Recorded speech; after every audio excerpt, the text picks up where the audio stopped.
తలపై పట్టుకుచ్చుల్లాంటి జుట్టు ఇవాళ పలచబడిపోతుంది.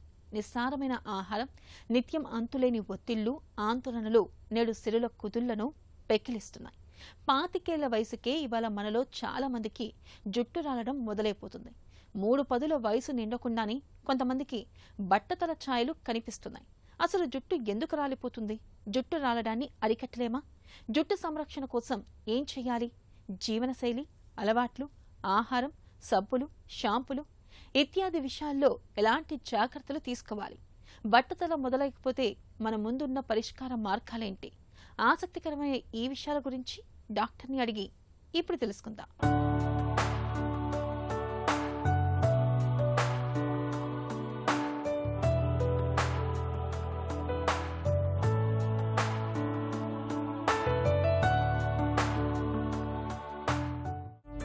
రోజుకు ఎంత జుట్టు ఊడిపోతే సాధారణంగా భావించవచ్చు? ఒక్క హెయిర్ సైకిల్ అంటే 3 నెలలు. 0 to 100 అంటే తల స్నానం చేసేప్పుడు, తల దువ్వేటప్పుడు, ఆయిల్ పెట్టుకోవడం చేతికి కూడా వచ్చేస్తుంటుంది చూసారా? అవి కొంచెం ఒక మాదిరిగా ఒక లెస్ దాన్ 100 పోతున్నాయంటే దాన్ని మీరు అసలు దాన్ని వరియాల్సిన దాన్ని హెయిర్ ఫాలే అనకూడదు. నెక్స్ట్ ఒక హెయిర్ సైకిల్ అంటే 3 నెలలు అని చెప్పాను నేను. ఇప్పుడైనా ఫీవర్ వచ్చింది, సర్జరీ అయింది, లేదంటే ప్రెగ్నెన్సీ అంటే 9 నెలలు, లేదంటే యాక్సిడెంట్ అయింది, లేదంటే ఏదైనా మెంటల్స్ బాగా ఆఫీస్లో బాగా స్ట్రెస్ వచ్చింది, లేదంటే మ్యారేజ్ ముందు కూడా చాలా స్ట్రెస్ ఫీల్ అవుతుంటారు. అప్పుడు ఆ లెస్ దాన్ 100 అంటే రోజు కనబడే కొంచెం తక్కువ పోతూ స్ట్రెస్ దాటిపోయిన తర్వాత అంటే 3 నుంచి 4 నెలల తర్వాత ఏవైతే ఊడిపోవాలో అన్నీ పోతుంటాయి. తల ముట్టుకుంటూ ఊడొచ్చేస్తూ ఉంటాయి. దాన్ని మేము stress related are shock related hair fall అంటాం. టీలోచి నెఫ్లేమ్ అంటాం. సో ఇట్లాంటి hair fall less than 3 to 4 months ఉండాలి. ఆ లెస్ దెన్ 3 to 4 monthsలో మనం డాక్టర్ని కన్సల్ట్ అయ్యి సప్లిమెంట్సో లేదా చిన్న సీరమ్సో ఏదైనా కొన్ని విటమిన్సో తీసుకోవడం వల్ల ఆ స్ట్రెస్ రిలేటెడ్ హెయిర్ ఫాల్ నుంచి మనం బయటపడి ఆ హెయిర్ని మనం ట్రీట్ చేసుకోవచ్చు. నెక్స్ట్ ఇలాంటి హెయిర్ అంటే రోజు ముట్టుకుంటే పోతూనే ఉంది, 3 నెలలు 4 నెలలు దాటిపోతే కంపల్సరీ దగ్గరున్న స్కిన్ డాక్టర్ మీరు కన్సల్ట్ అవ్వాల్సిందే. సో దానివల్ల ఏమవుతుందంటే అట్లాంటి మ్యాసివ్ షెడ్డింగ్ పర్మనెంట్గా హెయిర్ తినే ఛాన్సెస్ ఉంటుంది. యువతలో జుట్టు రాలడానికి కారణాలేంటి? 10 ఏళ్ల నుంచే హెయిర్ థిన్ అవుతుందని, లేదంటే 20 ఏళ్ల నుంచే బట్టతలు వస్తుందని చాలా కంప్లైంట్స్ చూస్తూనే ఉంటాం. సో ఇంత చిన్న వయసులో రావడానికి ఒక కారణం ఏంటంటే అప్పుడు లైఫ్ స్టైల్ వేరు, ఇప్పుడు లైఫ్ స్టైల్ వేరు. డైట్ కానీ, జంకులో ఫుడ్ కానీ, విటమిన్స్లో కానీ, లైఫ్ స్టైల్లో కానీ, లేదంటే సన్ ఎక్స్పోజర్ కానీ చాలా మినిమం అయిపోయింది ఇప్పుడు. అండ్ అర్లీ జాబ్స్ 17 years 18 yearsకే జాబ్లు ఎంటర్ అవ్వటం, ఆ స్ట్రెస్ఫుల్ లైఫ్ ఫేస్ అవ్వటం, ఫాస్ట్ ఫుడ్స్కి అలవాటు పడటం, లేదంటే ఈ పొల్యూషన్కి ఎక్కువ ఎక్స్పోజ్ అవ్వటం, లేదంటే అస్సలు సన్ ఎక్స్పోజర్ లేకపోవటం, లేదంటే ఓవర్ ఎక్స్పోజర్ ఉండటం, ఇవన్నీ చిన్నప్పుడే అంటే 10 నుంచి 20 ఏళ్ల లోపలే మనము ఈ హెయిర్ ఫాల్ చూస్తుంటాం. సో ఇట్లాంటి హెయిర్ ఫాల్ మనము కొంచెం మన లైఫ్ స్టైల్ బట్టి కూడా ఉంటుంది. సో మెయిన్గా ఈ టీనేజర్స్లో 20 కంటే 25 కంటే అంటే ఇంకా యంగ్ ఉన్న వాళ్ళ హెయిర్ ఫాల్కి రీజన్స్ స్ట్రెస్, హార్మోన్స్, వాళ్ళ జీన్స్, వాళ్ళ లైఫ్ స్టైల్. ఒత్తిడి, నిద్రలేమి, మొబైల్ వ్యసనం వీటి మూలంగా కూడా జుట్టు రాలుతుందా? లాంగ్ టర్మ్ స్క్రీన్ చూడటం వల్ల దాంట్లో ఇన్ఫ్రారెడ్ రేస్ ఉంటాయి. ఆ రేస్ మనకి హార్మ్ అవుతాయి, హెయిర్ కూడా హార్మ్ అవుతాయి, కానీ లో కాన్సన్ట్రేషన్లో వస్తుంటాయి. అలానే స్ట్రెస్, ఫిజికల్ స్ట్రెస్ అయినా, మెంటల్ స్ట్రెస్ అయినా, హెల్త్ స్ట్రెస్ అయినా హెయిర్ మీద డెఫినెట్గా మన విటమిన్ డెఫిషియన్సీ ఉంటే అది one of the reason for hair loss.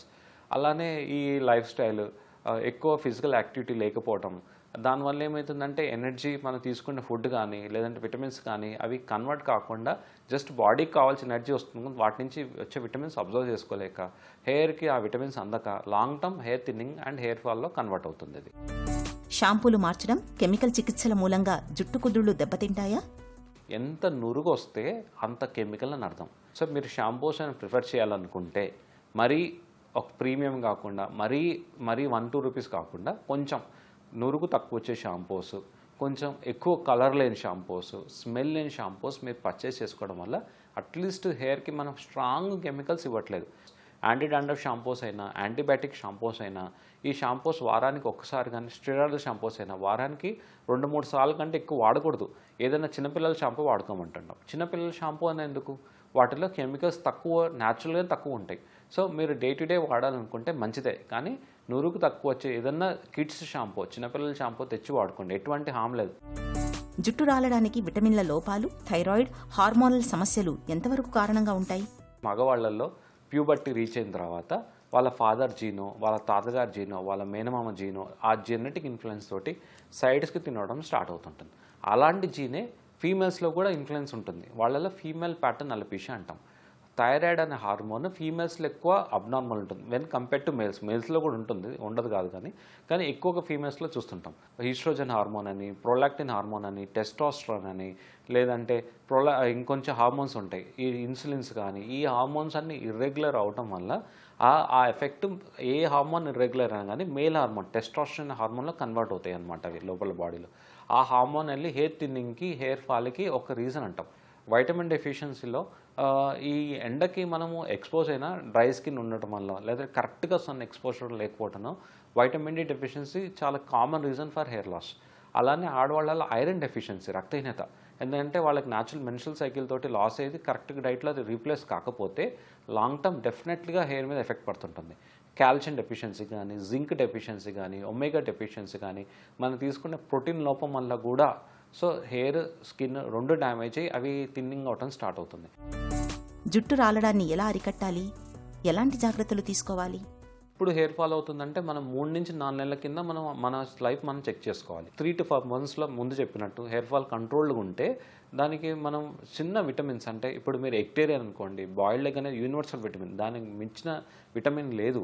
So ఆ ఎగ్ తీసుకుంటూ, ఫ్రూట్స్ వెజిటబుల్స్ తీసుకుంటూ, ఓకే, అండ్ లైక్ అన్ని సీజనల్ ఫ్రూట్స్ వెజిటబుల్స్ తీసుకుంటూ, మీరు తలస్నానం చేసేప్పుడు కొంచెం మీరు డ్రింక్ చేసే వాటర్ కుదుర్ల వరకైనా, హాస్టల్లో ఉన్నాము మేము, మాకు డ్రింకింగ్ వాటర్ కుదర అన్నా కానీ అట్లీస్ట్ కుదుర్ల వరకు అయినా మనం డ్రింక్ చేసే వాటర్ 1 లీటర్ అయినా పర్లేదు, ½ లీటర్ పర్లేదు, రూట్స్ వరకు అది ఆ వాటర్ వాడుకుంటూ అన్ని ఫ్రూట్స్ వెజిటబుల్ తీసుకోవచ్చు.